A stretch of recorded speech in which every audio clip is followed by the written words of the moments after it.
வணக்கம். கும்பம் ராசி நண்பர்களுக்கு இந்த வாரத்திற்கான ராசி பலன்களை இந்த பதிவில் நம்ம தெளிவாக பார்க்கலாம்.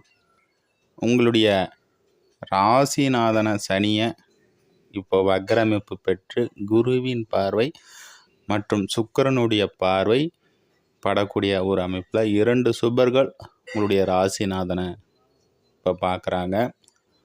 வேலை ரீதிகளில், வருமான ரீதிகளில் இப்போ நன்மைகள் ஏற்படும். 2 சுபர்கள் இந்த சனியை பார்க்கறதுனால உங்களுடைய ராசிக்கு அதிபதி. அப்போ மனதளவில், உடல் அளவில் ஒரு தெளிவான அமைப்பில் இப்போ கண்டிப்பாக இருப்பீங்க. உங்களுடைய 3ஆம் அதிபதியான செவ்வாய் 4ஆம் இடத்துல அமர்றாரு. ஒரு கேந்திரத்தில் செவ்வாய் அமர்வது ஒரு சிறப்பு தான். சுக்கிரன் பலம் இருந்தாலும் கூட உங்களுடைய முயற்சிகள், நீங்கள் எடுக்கக்கூடிய விஷயங்கள் அனைத்தும் சாதகமாக இருக்கும். இளைய சகோதரர்கள் மூலமாக நன்மைகள் ஏற்படும். புதன் 5ஆம் இடத்துல பலமாக அமர்ந்திருக்கிறாரு. பசங்க அமைப்புகள்லாம் நல்லா இருக்கும். உங்களுடைய பூர்வ புண்ணியாதிபதி பலமாக இருக்கிறதுனால நன்மைகள் ஏற்படக்கூடிய ஒரு அமைப்பு. உங்களுடைய 8ஆம் அதிபதி 5ஆம் இடத்துல பலமாக அமர்ந்திருக்கிறதுனால திடீர் அதிர்ஷ்ட வாய்ப்புகள்லாம் உண்டாகும். உங்களுடைய 11ஆம் பாவாதிபதி உச்சம் பெற்று 7ஆம் பாவாதிபதியுடன் இங்கே இணைகிறாரு. கணவன் மனைவி உறவு, கூட்டு தொழில், இது எல்லாமே சிறப்பாக இருக்கக்கூடிய ஒரு அமைப்பு. உங்களுடைய நண்பர்கள் மூலமாக ஆதாயம், அனுகூலம் ஏற்படக்கூடிய ஒரு அமைப்புலாம் இருக்குது. உங்களுடைய வேலை தொழிலுக்கு நண்பர்களுடைய உதவி இப்போ கண்டிப்பாக கிடைக்கும். பொதுவாக கும்பத்தில் பிறந்தவர்களுக்கு இந்த 2ஆம் இடத்தில் இருந்த சனி பகவான் வருமான தடைகளையும், குடும்ப ரீதியில் குழப்பங்களையும், மன உளைச்சலையும் கொடுத்துட்டு இருந்தார்.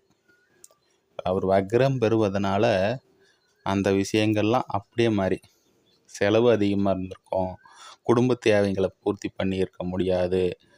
இது எல்லாமே அப்படியே மாறி குரு வேற பார்க்குறாரு இல்லையா, வக்ரமைப்பு சனி படைகிறதுனால அப்படியே டோட்டலாக சேஞ்ச் ஆக போகுது. இங்கே 6ஆம் இடத்துல குரு உச்சம், 2ஆம் அதிபதி 11ஆம் அதிபதியாக வராரு இல்லையா, தனாதிபதி லாபாதிபதி உச்சமைப்பு பெறுவது.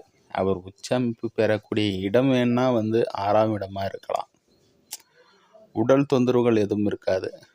வேலை அமைப்புகள் ஓரளவுக்கு சிறப்பாக இருந்தாலும் சில விஷயத்திற்காக, சுப காரியங்களுக்காக கடன் வாங்கக்கூடிய ஒரு அமைப்பை மட்டும்தான் அவர் தருவார். தவிர அது கூட ஏதாவது ஒரு வகையில் லாபாதிபதியாகவும் வரார் இல்லையா, அப்போ எதன் மூலியமாகவாவது ஒரு தொழில் மூலியமாக இல்லை வேலையின் மூலியமாக உங்கள் குடும்ப ரீதியில் பண வரவுகளை கொடுத்து அந்த கடனை அடைக்க வைப்பார். அப்போ கும்பத்திற்கு இனி வரும் காலங்கள் சிறப்பான காலங்களாக இருக்கும். அவருடைய தசாபுத்திகளுக்கு ஏற்ப, தசாபுத்திகள் மோசமான ஒரு அமைப்பில் இருந்தாலும் கூட இப்போ கோச்சார அமைப்புகள் சிறப்பாக இருக்குது. குரு 2ஆம் இடத்தை பார்க்குறாரு, உங்களுடைய 10ஆம் இடத்தை பார்க்குறாரு, உங்களுடைய 12ஆம் இடத்தை பார்க்குறாரு. இந்த 3 இடமே ஒரு சிறப்பான அமைப்பு தான். 12ஆம் இடத்தை பார்க்கறதுனால சுப காரியங்கள் கலந்துக்கிறது, சுப விசேஷங்கள் கலந்துருக்கிறது, நீண்ட தூர பிரயாணங்கள் மேற்கொள்வது, அதன் மூலயமாக ஆதாயம், அனுகூலம் ஏற்படுறதெல்லாம் இருக்கும். குடும்பஸ்தானத்தை பார்க்கறதுனால குடும்ப அமைப்பு நல்லா இருக்கும். இது 10ஆம் இடத்தை அவர் பார்க்கறதுனால தொழில் ஜீவனஸ்தானம். அப்போ 10ஆம் இடத்தை பார்ப்பது ஒரு சிறப்பான ஒரு அமைப்பு. அப்போ கும்பத்திற்கு குருவினுடைய அமைப்பு சாதகமாக இருக்குது. அதுவும் 7ஆம் அதிபதியுடன் அங்கே இணைகிறாரு. அதுதான் சிறப்பான ஒரு அமைப்பு. திருமணம் ஆகாதவர்களுக்கு திருமணத்திற்கான ஒரு அமைப்பை தரக்கூடிய ஒரு சூழல் கண்டிப்பாக இருக்கும். அதுவும் நீங்கள் வசிக்கக்கூடிய வட்டாரத்திலே பெண்ணோ மாப்பிள்ளையோ அமைவதற்கான ஒரு அமைப்பு கண்டிப்பாக கும்பராசிக்காரர்களுக்கு அமையும். குடும்ப அமைப்பு ஏற்படக்கூடிய ஒரு சூழல் கும்பத்திற்கு இப்பொழுது ஏற்பட போகிறது.